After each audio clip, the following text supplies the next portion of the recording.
পাহাড়ের মোমো তো সকলের প্রিয়। পাহাড়ের থুপ্পার অভিজ্ঞতা কেমন কি যদি কারোর থেকে থাকে অবশ্যই কমেন্টে জানিও। আমার অভিজ্ঞতা ভালো না মন্দ সেটাই আজ তোমাদের সাথে শেয়ার করব।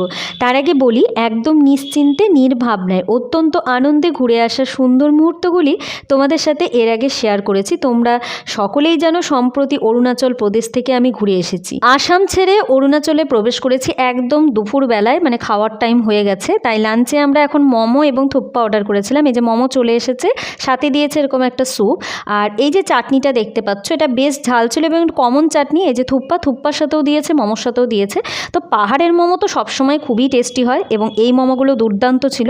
আর থুপ্পা নিয়ে একদম ঠকে গেছি, মানে একদম কোনো রকম কোনো টেস্ট নেই। তোমাদের কার কার এরকম অভিজ্ঞতা হয়েছে পাহাড়ে এসে অবশ্যই কিন্তু শেয়ার করো।